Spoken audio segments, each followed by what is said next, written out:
The surge of new texts that are said to be associated with the Dead Sea Scrolls 7 years after the initial Qumran discoveries has provided both exciting prospects for research on select authentic artifacts, as well as underscored ethical and theoretical problems related to how we identify potentially fraudulent items in modern collections and their associated published editions in some cases.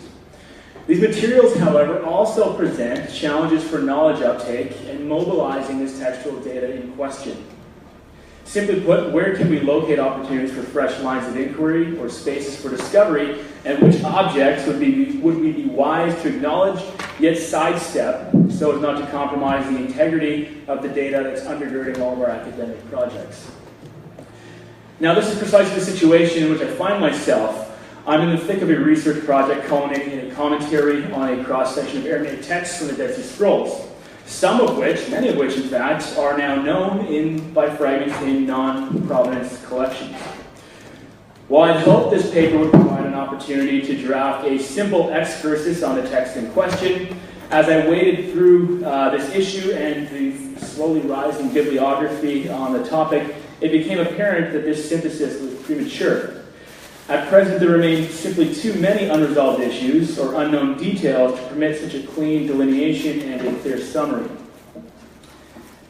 To that end, I will retain the focus of my paper as advertised, but direct it a tier above my original target, as I spent the last several months drafting a study that takes the pulse on the attended textual, material, and ethical issues that converge on the non-provenanced Aramaic texts, or texts related to Aramaic texts, I should say, that eventually moves hopefully towards assigning degrees of confidence on the origins and authenticity of individual items, so I've already greatly benefited from the discussions today. So what I have in this paper is simply a snapshot of this study that's in process. Following a short survey of the state and scope of the Aramaic fragments in private and institutional collections, I'll present the salient points of just 2 brief case studies on fragments related to the Book of Daniel. At the close of the paper, I'll also highlight some critical issues involved in finding a reasonable way forward for engaging these non-provenance texts in ongoing secondary source research. So if I could just say a few words on the representation of the Aramaic texts in these collections. The most elusive and fabled item Aramaic item in our conversation is the alleged scroll of 1st Enoch, reported by John Strugnell in a controversial 1994 interview with Biblical Archaeological Review, or at least this is one of the main places you can hear about it. As you'll see here, even just from a few cropped screenshots of the interview, Strugnell said that the full tale would eventually be told in his memoir, and at the time, all he disclosed to bar editor Herschel Shanks was at one point being shown a Enoch microfilm by a prostitute and his subsequent attempts to acquire it during the Kuwait crisis. Now, this drama-laden hint to the existence of an Enoch scroll fueled subsequent references to the so-called angel scroll reported to exist in some journal outlets in around 1999. Once again, however, the fabled item is shrouded in mystery.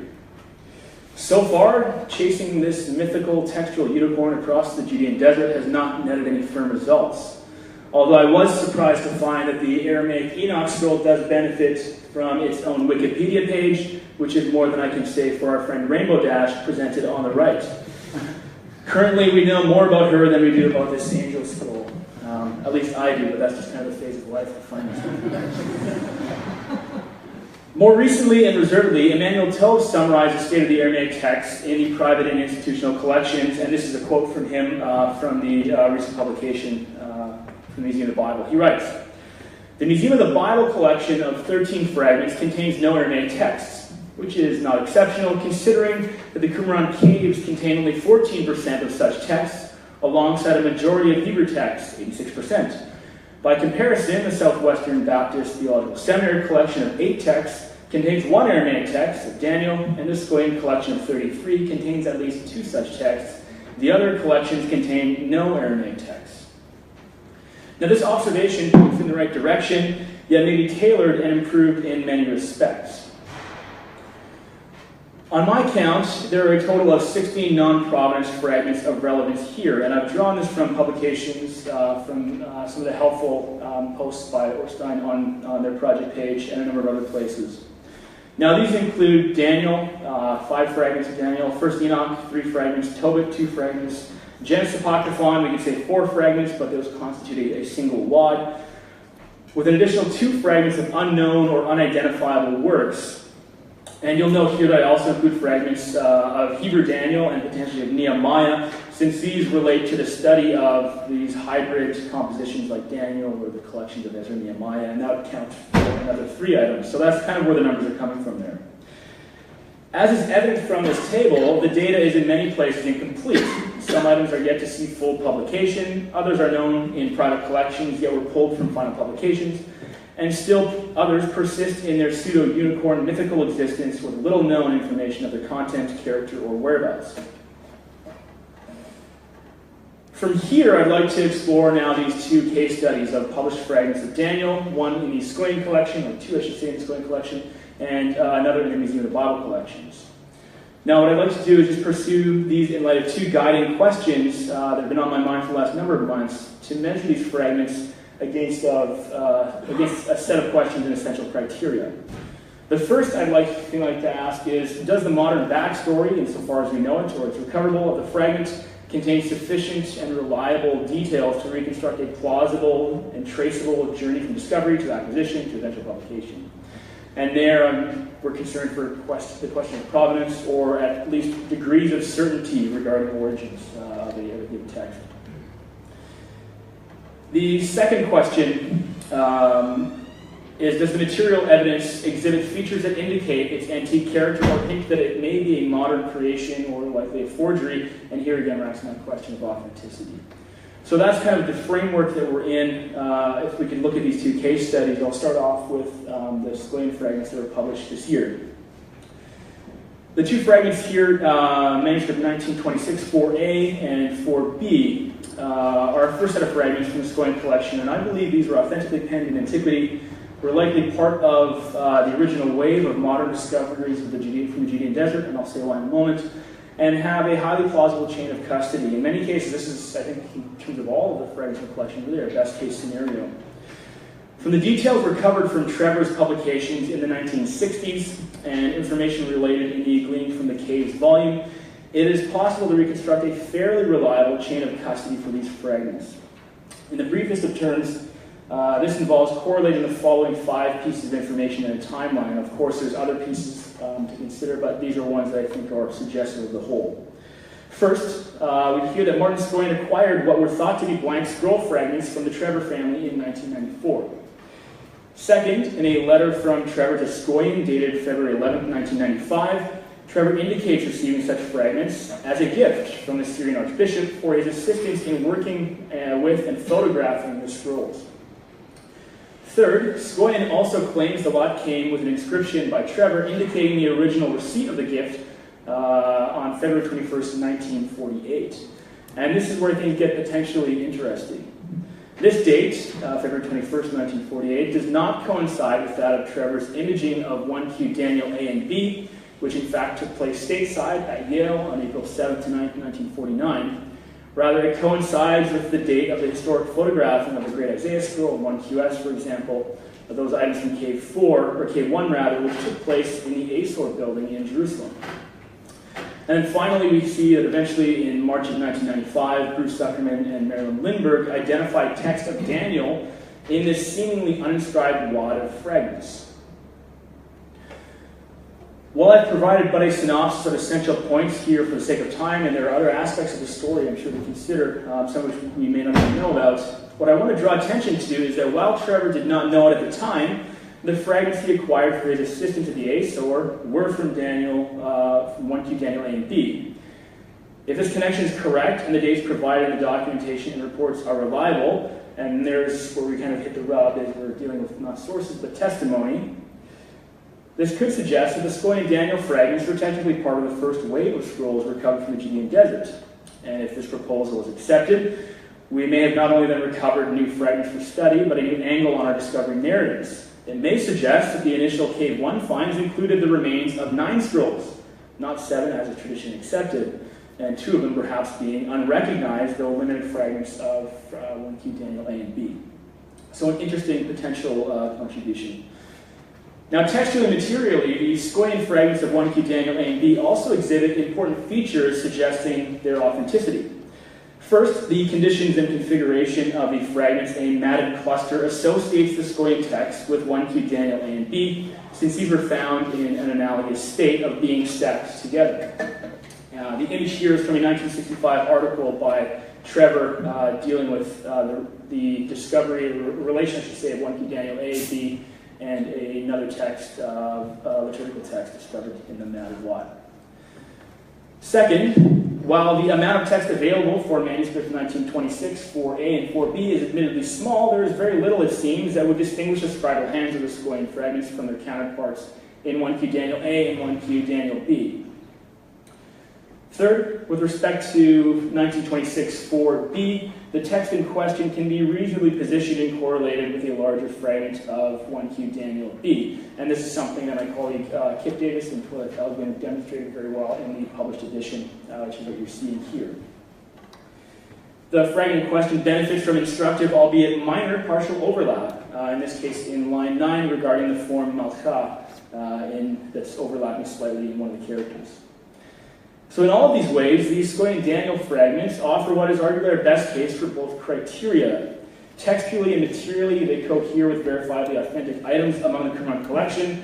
Their backstory has a plausible trajectory and potentially even situates them alongside our earliest finds.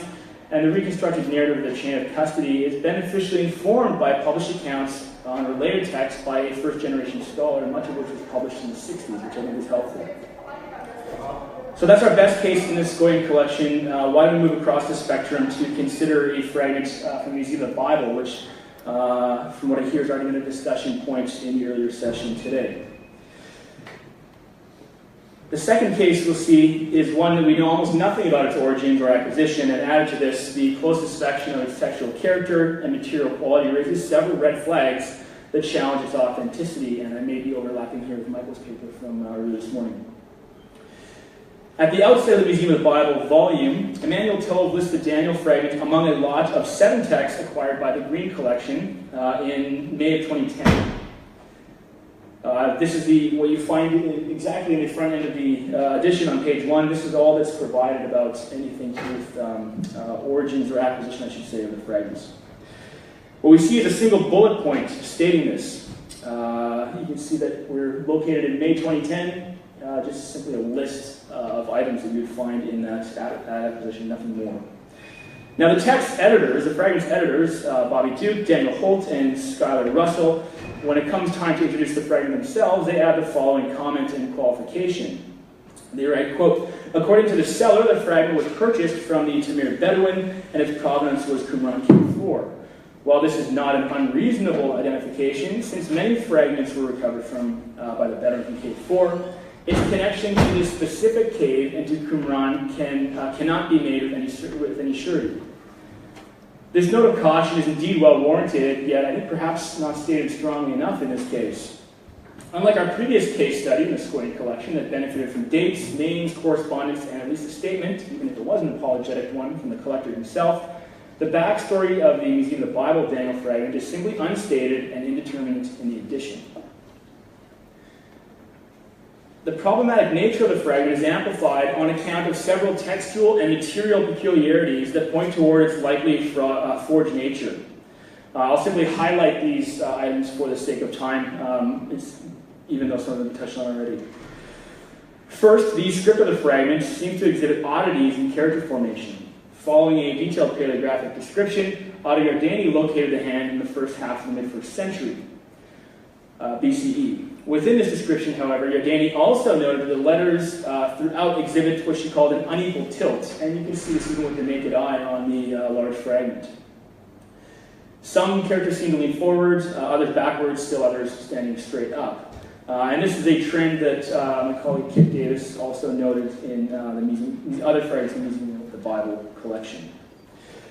Second, the fragment has irregular word spacing in many instances. We can illustrate this with a few examples. such as this, the awkwardly matched together forms at the end of line 2. Imi hit chazakti, yet there's almost no space in between those two words. The same thing can be said with the placement of two consecutive words in the following line, where lama here should be a new word, yet there is hardly a space to speak of in between the two words in question. Third, and related to the issue of word spacing, the convenient placement of a full-bodied and complete medial mem in the peninsular-shaped extension of the fragment in line 1 is certainly possible, yet highly fortuitous. Here, the form in Daniel is kemire, and you can see we have the mem just tucked right in there. This feature of character placement in outward extensions of these fragments is something we do find in other examples in these collections. For example, it's quoting Deuteronomy, specifically manuscript 5214. It's quoting Tobit, I believe, and Museum of the Bible, Jonah, just to name a few. Fourth, the relation of ink to surface damage is also instructive, and this is something that was picked up on by the editors of the volume, the fragments on this form in particular. They write, its position, that is the ink, is possibly problematic because it appears in a space where the surface is better preserved at the edge of the fragment and above lighter colored sections of damage where the line would be expected. They continue to write, this could suggest a secondary hand sometime in history, including the modern era. Now, in this same line of text, Kip Davis also observed bleeding letters, which is the effect of ink strokes seeping outside of their frame due to being penned on poor quality or significantly aged surfaces, potentially ones that remained uninscribed for the better part of 2 millennia. Fifth, while the text is closer to MT in most aspects, it also departs from it in a single variant reading in a partially preserved text of Daniel 10:19 in line 2. And this is something, again, that we've heard more about already. The red highlighted phrase there is what we're concerned with in this phrase, or in this passage. At this point, the Masoretic text reads a pair of imperatives. Be strong, strengthen yourself. Chazak v'chazak. As Duke, Holt, and Russell noted, here the Septuagint reads apparently something different. And Riksu kaiskue, be courageous and strong, which they infer lends support to the presence of two different words in the Hebrew Vorlage. In view of this possibility, they reconstructed and rendered the Museum of the Bible fragment as be strong and strengthen yourself. Chazak, v'hit chazak. As they noted in the edition, remarkably, this very reading was proposed previously on a hunch in the critical apparatus of BHS, as well as in a German commentary on Daniel by Karl Marti in 1901. Since we've already touched on this topic today, I won't belabor the point, but just simply highlight that the recovery of this alleged reading is indeed convenient, truly making this a one-of-a-kind fragment. On their own, the features described here for this Museum of the Bible Daniel fragment may not tip the scales of authenticity. Yet what I want to highlight is it's the concentration of peculiar features and their convergence on a single tiny fragment that gives call for concern.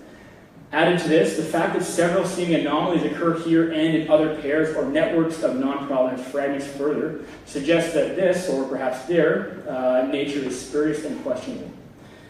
As such, I would conclude that the present fragment is of questionable character, likely a forgery, and should neither be included in studies on the representation of Daniel and Dead Sea Scrolls, nor looked to for text-critical insight.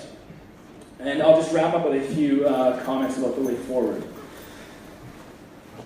The nature of the materials that we have here before us demand that everything be treated on a case-by-case basis, yet as noted throughout, there are some trends that seem to obtain in pairs or sets of non-provenanced text.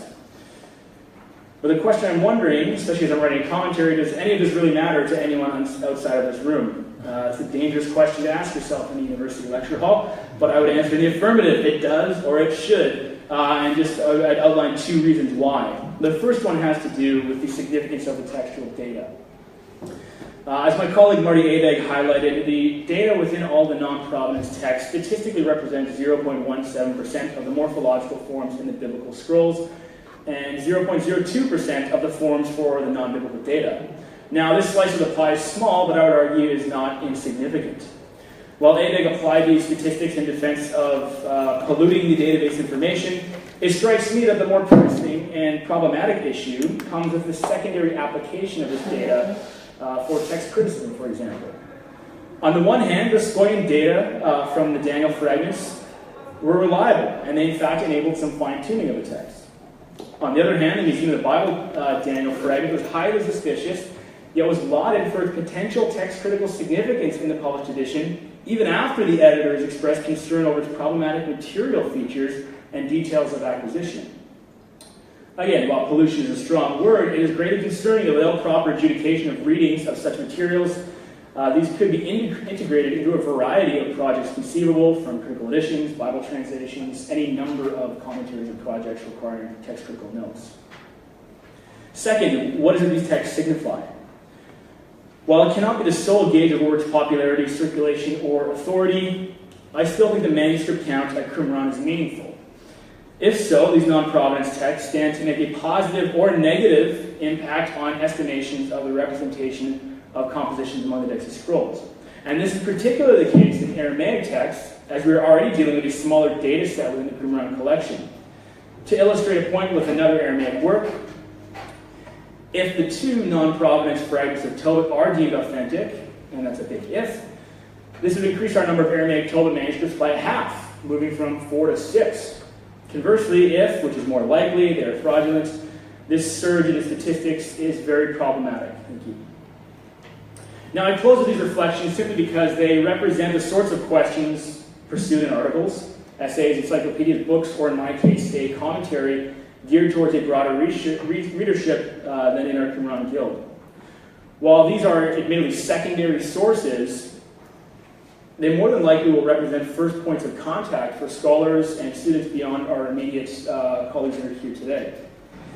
As such, I hope that the work from this point forward builds on the scholarly erudition evident in the to-date publication of these non-provenance fragments, and critically yet clearly communicates the issues and outcomes of advanced discussions on the origins and authenticity that have played out in the higher level publications and sessions like this today.